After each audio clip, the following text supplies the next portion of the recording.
Good morning, students. Welcome to worksheet number 67, and this is based on the revision of worksheets number 7, 8 and 9 from chapter number 2, polynomial. So let us come to first question. Select the correct answers in question number 1 to 5. Your first question is, which of the following is a polynomial or are a polynomial? इसका मतलब एक से ज़्यादा इसमें polynomial हो सकते हैं. First is root 7x plus 5, 8, 1 by 2x and this number. Okay polynomials में मैंने आपको बताया था, आप ये ध्यान रखो कि इसकी एक्स की जो पावर्स हैं वो नॉन नेगेटिव इंटीजर होने चाहिए. एक्स की पावर्स नॉन नेगेटिव इंटीजर होना चाहिए. अब फर्स्ट नंबर देखिए, यहाँ पे एक्स की पावर 1 है इसके अंदर. सो आप ये देख रहे हो नॉन नेगेटिव. नॉन नेगेटिव का मतलब पॉजिटिव. तो अब हम इसको ऐसे बोलते हैं पॉजिटिव इंटीजर होना चाहिए. Non negative means positive integer. तो पॉजिटिव इंटीजर आप देखिए, ये पॉजिटिव इंटीजर है. ओके यहाँ पर देखिए 8 को हम ऐसे लिख सकते हैं. ये भी आप देख रहे हो एक्स की पावर पॉजिटिव इंटीजर है. सो ये दोनों के दोनों आपके पॉलिनोमियल हो गए. अच्छा अब थर्ड पार्ट को देखते हैं. 1/2x. 1/2x को हम लिख सकते हैं 1/2 एक्स की पावर -1. जब आप इसको ऊपर लेके जाओगे तो ये पॉजिटिव इंटीजर नहीं है, इसका मतलब ये पॉलिनोमियल नहीं है. यहाँ पर देखिए 5/2, 3/2 इनकी पावर्स ये आप देख रहे हो ये इंटीजर्स ही नहीं है, ये आप देख रहे हो फ्रैक्शनल फॉर्म में है. So it is also not a polynomial. A and B part are the polynomials. Okay. Now moving to the second question. Terms of the polynomial. इसके terms कौन सी है? First part देखो 1 -4 -3 2. क्या ये terms है? No. These are coefficients. So first part answer नहीं होगा. Second part में सारा का सारा polynomial दोबारा लिख दिया है, ये terms नहीं लिखी हैं. थर्ड पार्ट में इसकी टर्म्स लिखिए एक एक सेपरेट करके. x³ comma -4x² comma -3x comma 2. So c part is the answer. Next question में कोफिशिएंट ऑफ x². कोफिशिएंट निकालने के लिए हम इस नंबर्स को मल्टीप्लाई करते हैं. पहले फर्स्ट ब्रैकेट को ओपन करेंगे और उसको सेकेंड ब्रैकेट से मल्टीप्लाई करेंगे. x² को यहाँ पर इस ब्रैकेट को हमने ओपन किया, x² को x-2 से, -1 को x-2 से. x² को x से करोगे क्या नंबर आएगा? x³. फिर आप x² को -2 से करोगे -2x². उसके बाद आप -x को x से करोगे -x. फिर आप -1 को -2 से करोगे +2. अब ये नंबर है जिसमें x² है ना. कोफिशिएंट ऑफ x² आप देखना है. सो x² का कोफिशिएंट क्या है? कोफिशिएंट वो होता है that number which is multiplied to this variable x². x² के साथ इस एक्सप्रेशन के साथ क्या मल्टीप्लाई हो रहा है? -2. So -2 is the answer. A part आपका आंसर है -2. ओके -2 आपका आंसर है a part. Now fourth question. Degree of the polynomial √5. √5 को देखिए, √5 इज़ अ कांस्टेंट पॉलिनोमियल. हम इसको ऐसे लिख सकते हैं. तो इसकी डिग्री क्या होगी? 0. कोई भी नंबर हो, जैसे 100 है, इसकी डिग्री क्या होगी? 0. हम इसको ऐसे लिख सकते हैं. Every constant polynomial has degree 0. Question number 5. Zeros of the polynomial. इसके जीरोज निकालने के लिए हम पॉलिनोमियल को इक्वल टू 0 करते हैं. इक्वेशन फॉर्म में लिख के इक्वल टू 0 करते हैं. अब हम इसको फैक्टराइज करेंगे. फैक्टराइज करके इसको सॉल्व करेंगे.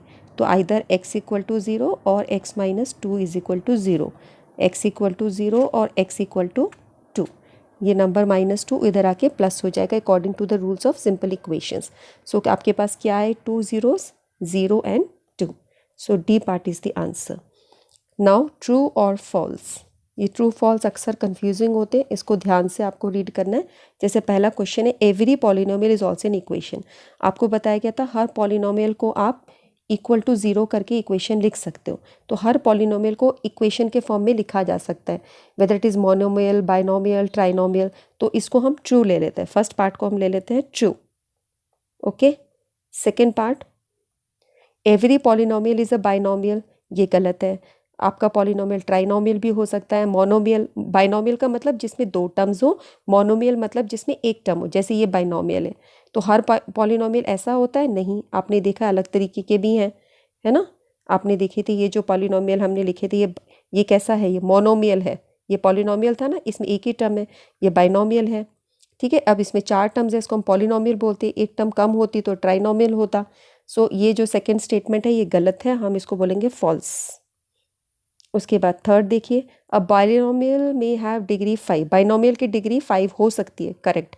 5 डिग्री हो सकती है। ऐसा नहीं है कि बाइनोमियल में 2 टर्म्स हैं तो उसकी डिग्री भी 2 होगी। जैसे अगर हमने बाइनोमियल लिया ये वाला, इसको अगर मैं ऐसे लिखूं तो इसकी डिग्री कितनी है? इसकी डिग्री हुई 5, so it may have degree 5। हाँ, मैं ऐसे भी लिख सकती हूँ y की पावर 5 + 100, डिग्री हुई 5, सो मे हैव डिग्री 5। इसको हम ट्रू ले लेते हैं। It can have, always have degree 5 होता तो ये फॉल्स हो जाता। ठीक है, मे हैव लिखा है इसीलिए करेक्ट है, मे हैव की वजह से। Degree of zero polynomial is not defined. Zero polynomial क्या होता है? ये है ज़ीरो पॉलिनोमियल। इसको मैं ऐसे भी लिख सकती हूँ, ऐसे भी लिख सकती हूँ, ऐसे भी लिख सकती हूँ, ऐसे भी लिख सकती हूँ। अब आप फर्स्ट केस में इसकी डिग्री 2 है, यहाँ 4 है, यहाँ 7 है, यहाँ 100 है, तो हम बोलते हैं degree of zero polynomial. Zero polynomial की डिग्री कोई डिफाइन नहीं हो सकती, इसको हम डिफाइन नहीं कर सकते। It can take any value, so हम बोलते हैं इट इज़ नॉट डिफाइंड। इसकी डिग्री की हम बात नहीं करते, सो इसको हम ले लेते ट्रू। फिफ्थ पार्ट देखिए, zero of a polynomial is always zero. किसी पॉलिनोमियल का ज़ीरो हमेशा ज़ीरो होता है। अभी आप प्रीवियस क्वेश्चन जो सॉल्व किया था, यहाँ पे इसके ज़ीरोज़ क्या आए थे? 0 और 2। तो क्या ये हमेशा ज़ीरो होता है? यहाँ पे 2 भी आंसर था, है ना? तो हम बोलेंगे ये फॉल्स है, ऐसा नहीं होता। Fifth part is false. ठीक है, एक बार सब देखें, कुछ गलत तो नहीं किया। Every polynomial is also an equation, true. Every polynomial is a binomial, false.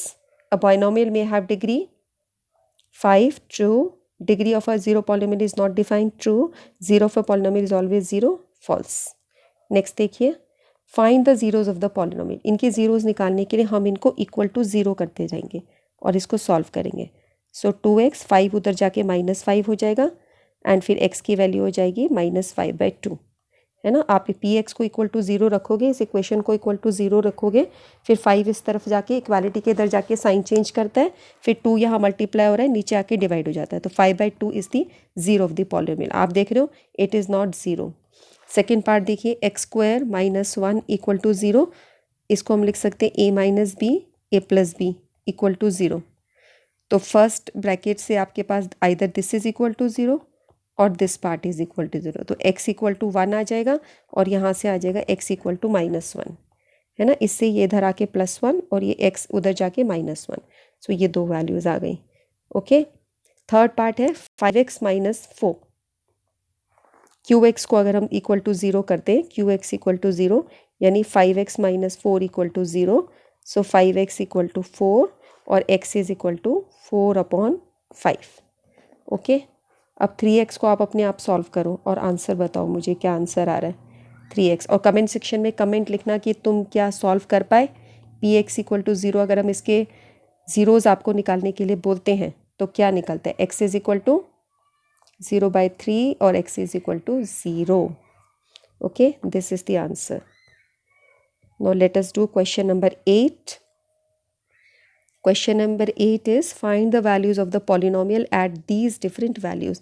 तो पहले पॉलिनोमियल लिख लेते हैं हम, 5x - 4x² + 3 और let us denoted by px। अब x इक्वल टू 0 लेते हैं, तो जहाँ भी x है वहाँ पे आपको 0 लिखना है, 0 का स्क्वायर + 3। अब इसको देखिए, 0 से कोई नंबर मल्टीप्लाई होता है, ये 0 हो जाएगा, ये वाला पार्ट भी 0 से मल्टीप्लाई होकर 0, आपके पास सिर्फ 3 बचेगा। सो आप लिखेंगे 0 + 0 + 3 इक्वल टू 0। यहाँ पे प्लस माइनस से कोई फ़र्क नहीं पड़ता है कि ये माइनस है, तो सो आंसर हमारे पास आ गया 3। नेक्स्ट हमें वैल्यू देनी है second value, when x is equal to 1। तो जहाँ भी x है वहाँ पर अब हमको 1 वैल्यू देनी है।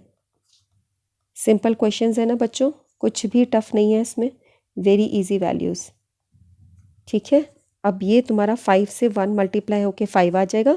1 का स्क्वायर क्या होता है? 1 × 1 1, फिर 4 से मल्टीप्लाई होके -4, तो 5 - 4 + 3, तो ये नेक्स्ट स्टेप में आपका 8 - 4 इक्वल टू 4, 4 आंसर आएगा। 5 और 3 दोनों को ऐड कर दो पॉजिटिव नंबर्स को और उसमें से ये नेगेटिव नंबर माइनस कर दो। ठीक है, now let us move to the next value, x is equal to -1। When x is equal to -1, putting the value of x equal to -1 in the polynomial and solving it. 5 multiply -1 is -5, -1 square is +1 +3। यहाँ पे notice करो 1 का square क्या है, -1 into -1 is +1। ठीक है, अब -5 -4, next step आपका रहेगा -5 -4 +3। फिर आप इन दोनों नेगेटिव नंबर्स को आपस में ऐड करो और फिर अब इसको सॉल्व करके -6 is your answer. Got it. Next is x is equal to 2। तो जहाँ पर x है वहाँ पर अब हम 2 वैल्यू पुट कर देंगे, -4 2 का स्क्वायर +3। ये आपके पास आ जाएगा 5 इंटू 2 10, 2 का स्क्वायर होता है 4 +3। सो और वैल्यूज़ विल बी 10, 4 4 ज़ा 16 +3। हमने क्या किया, 4 और 4 को मल्टीप्लाई कर दिया नेक्स्ट स्टेप में। अब 10 और 3 को ऐड कर देंगे 13 और उसमें से 16 निकाल देंगे। दोनों प्लस वाले नंबर्स को आपस में ऐड किया एंड फिर अब हमारा आंसर आ गया -3, क्योंकि 16 बड़ा है और 16 पे माइनस का सिंबल है, -3। इस तरीके से सारे क्वेश्चंस कंप्लीट हुए। They were very very easy questions. फिर भी अगर किसी बच्चे को दिक्कत आई है, इसका मतलब है कि इंटीजर्स टॉपिक्स में डाउट है आपको। इसका प्लस माइनस मल्टीप्लाई डिवाइड का तो कुछ था नहीं, ये करने में दिक्कत आ रही है, इसके रूल्स आपको याद नहीं है। और दूसरी बात, सिंपल इक्वेशंस हैं, शायद वो भी उसमें ट्रबल है, इसलिए ये क्वेश्चंस नहीं कर पाए हो। पुटिंग वैल्यूज़ भी उसके अंदर होती हैं, वैल्यू पुट करना नहीं आता, पुटिंग वैल्यूज़। तो आप ये तो वीडियोज़ हैं जो बच्चे 7 8 9 के, उनको देखिए। अगर ये नहीं करना आ रहा तो उनको वॉच करके दोबारा से इस प्रैक्टिस एक्सरसाइज को अपने आप करने की कोशिश करो। Okay, do share the videos, like it and share it with your friends. Write in the comment section also. We'll meet in the next worksheet. Till then, take care. Bye bye.